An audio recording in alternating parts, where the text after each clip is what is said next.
Bismillahirrahmanirrahim. Assalamualaikum warahmatullahi wabarakatuh. Salam sehat semua rekan-rekan mahasiswa. Kali ini kita akan melanjutkan perkuliahan mata kuliah Mekanika Rekayasa 2 untuk program studi Diploma 3 Teknik Sipil dan Diploma 4 Teknik Rekayasa Konstruksi Jalan dan Jembatan. Adapun mata kuliah ataupun materi kali ini adalah tentang implementasi metode CROSS ya, metode CROSS, metode dalam analisis struktur bangunan dengan derajat statik tertentu ya, lebih dari 3 redundan. Dan kali ini untuk pertemuan kali ini adalah tentang penggunaan metode CROSS untuk konstruksi balok menerus. Baik, modul ini bertujuan untuk memberikan contoh konsep perhitungan metode cross pada konstruksi balok menerus atau sering disebut BIM. Nanti akan ada dua jenis contoh balok menerus yang agak mirip ya.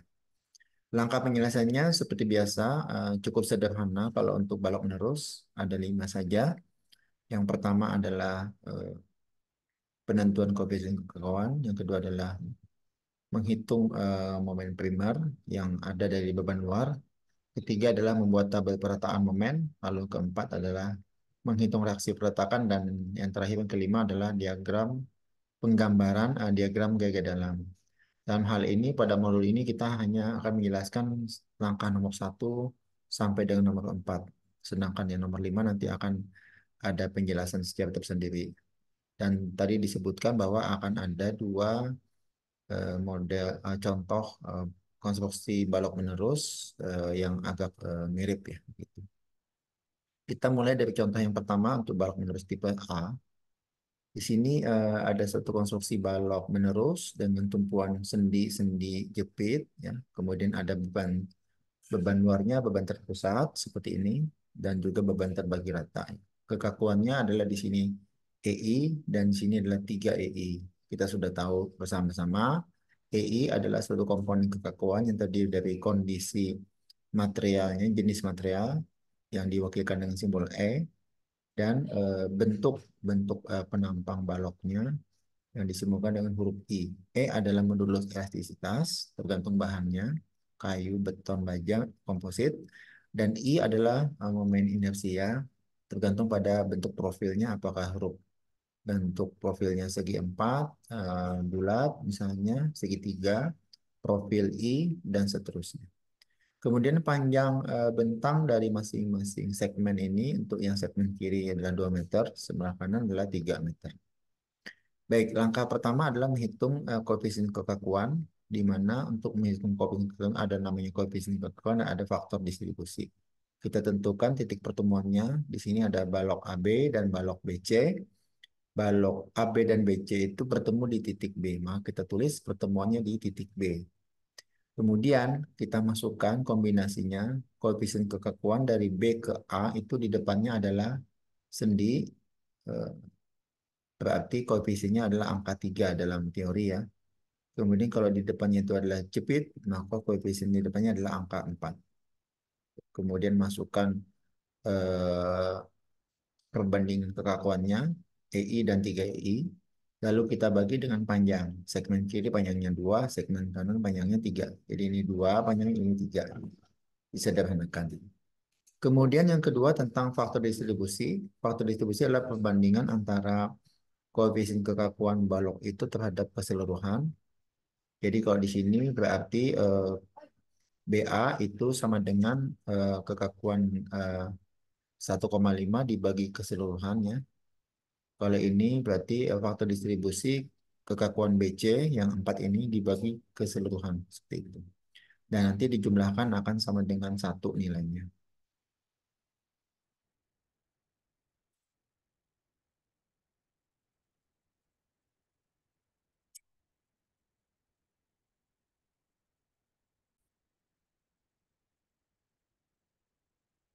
Selanjutnya kita akan masuk ke langkah selanjutnya adalah penentuan momen primer. Momen primer ini adalah eh, momen awal ya. Momen primer ditentukan karena adanya pembebanan awal. Jadi kalau pembebanan luar di sini ada beban terpusat 1 ton mengakibatkan momen primer di segmen AB. Di sini di titik A itu adalah sendi di ujung sehingga tidak ada momen ya, momen sebenarnya nol. Sedangkan di sini sendi di tengah ini seolah-olah ini jepit ya. Jadi kalau jepit itu ada momennya. Jadi beban ini, beban terpusat P ini mengakibatkan munculnya momen primer untuk segmen ini BA.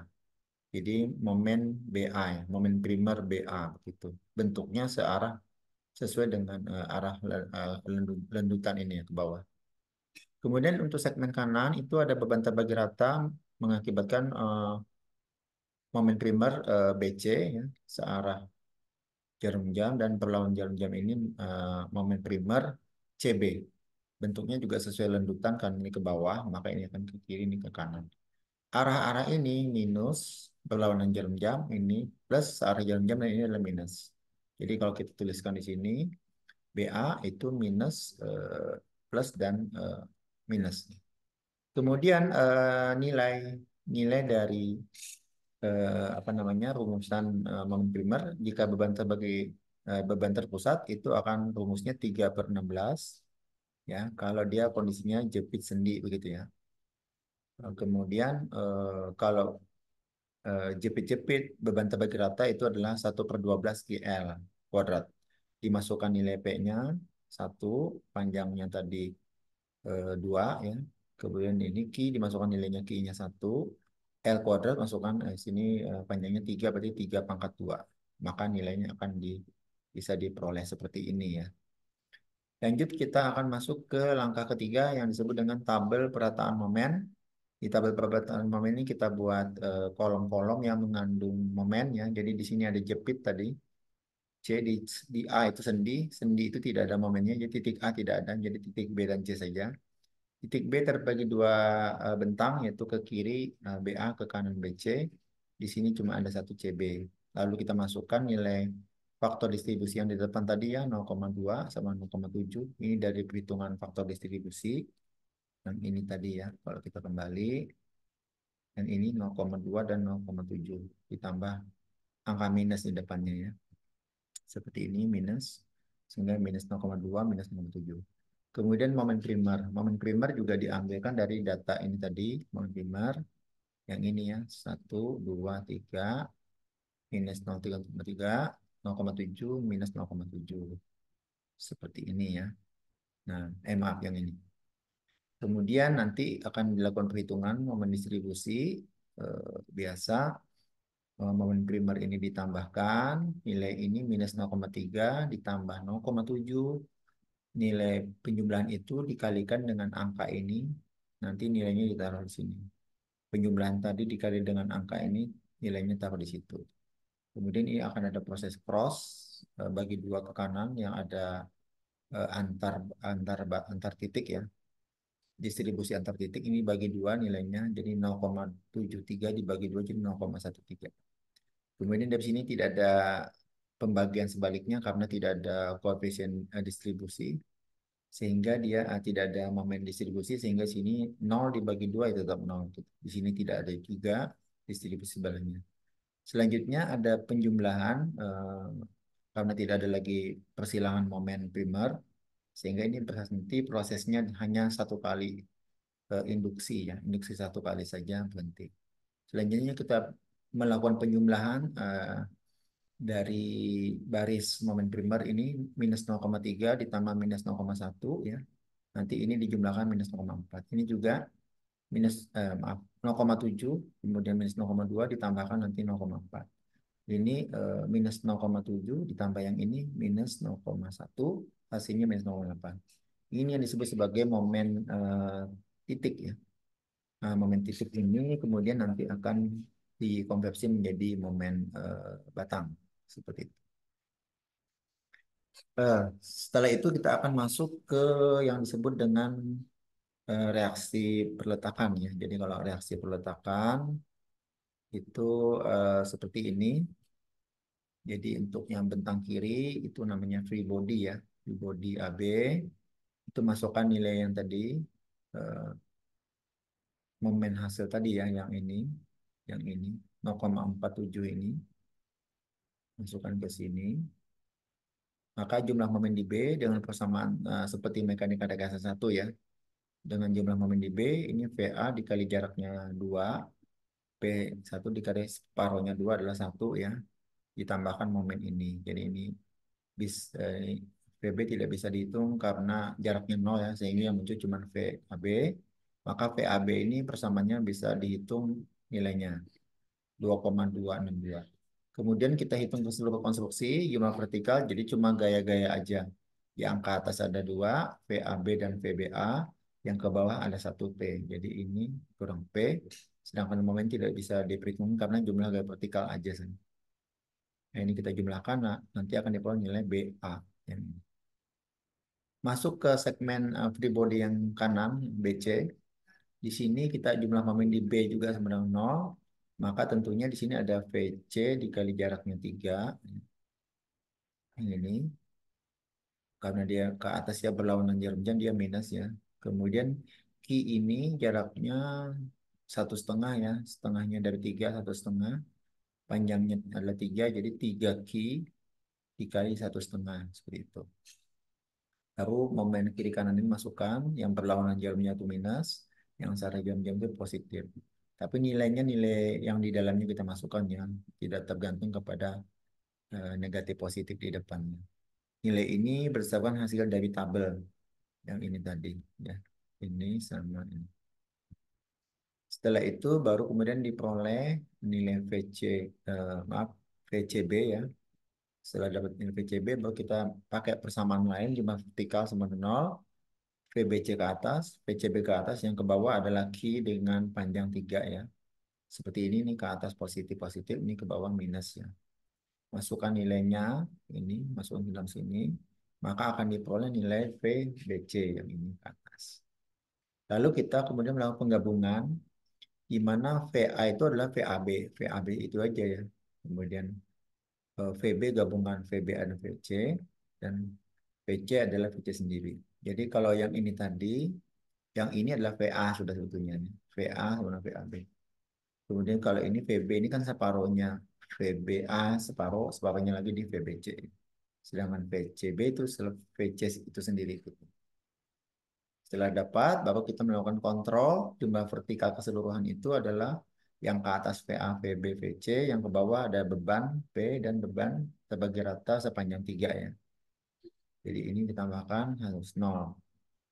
Jika tidak nol, maka terdapat kesalahan perhitungan. Jika ini sudah nol dan oke, baru kita melakukan namanya kesimpulannya. Jadi VA-nya berapa, VB, VC, dan ini. Dalam kasus ini, semua H ya, HA, HB, HC dianggap nol karena tidak ada beban yang bekerja secara horizontal. Baik, kita akan lanjut ke tipe yang kedua, balok menerus tipe kedua, tipe B, di mana di sini kita rubah sedikit saja ya. Ini jepitnya pindah ke kanan, ke kiri ya. A. Yang di sini menjadi sendi. Kemudian jaraknya juga digeser sedikit, ini jadi 3 meter, yang ini yang 2 meter. Bebannya sama, terpusat sama terbagi rata. Dengan cara yang sama kita hitung kekakuannya ya. Jadi silakan dilihat ini di depan apa namanya? Ini 4 ya, seharusnya di depannya kan 4 ya. 4, ini mungkin salah ketiknya ini 4. Ini di depannya adalah sendi, ini 3 harusnya. 3. Kemudian ini juga nanti pakai pembanding, silakan. Ini momen primernya seperti tadi, ini di depan sini ada momen primer, ini juga ada momen primer ya. Momen di sini tidak ada karena ini sendi sendiri di luar ya. Kalau sendi di dalam masih ada momennya seperti itu. Nanti dimasukkan nilainya, ini adalah sarung jarum jam positif, perlawanan negatif. Nilai P-nya dimasukkan. Ini adalah Q-nya juga dimasukkan ya dengan rumus yang sama. Setelah itu masukkan lagi seperti tadi peraturan momen. Sekarang ada di kiri di mana nanti distribusinya ke kiri ya, karena dia membagi ke sini. Di sebelah sana tidak ada membagi karena tidak ada jepit. Sini juga tidak menerima karena tidak ada momen distribusi di kiri. Ini dijumlahkan seperti tadi dengan cara yang sama dengan metode yang pertama, maka akan diperoleh reaksi VA kemudian VB gabungan VBA dan VBC, dan VC sendiri seperti itu. Maka nanti akan diperoleh kontrol sama dengan nol, harus nol ya, baru kemudian kesimpulan. Nah, nanti ini nanti akan dibaca, mungkin di deskripsi ya, akan dibaca ada file Excel untuk merubah pembebanan itu menjadi NIM masing-masing ya. 2 digit NIM terakhir sebagai nilai beban ya. Misalnya NIM-nya tuh 21, berarti nilainya P 2,1 ton dan 2,1 ton per meter. Di mana ton ini maksudnya adalah ton force ya. Di ton untuk gaya gitu, ton gaya, bukan ton arti harfiah gitu. Kemudian nanti akan ada pembagian nih NIM ganjil dan NIM genap dengan soal yang tipe yang berbeda. Tipe A untuk NIM ganjil, tipe B untuk NIM genap.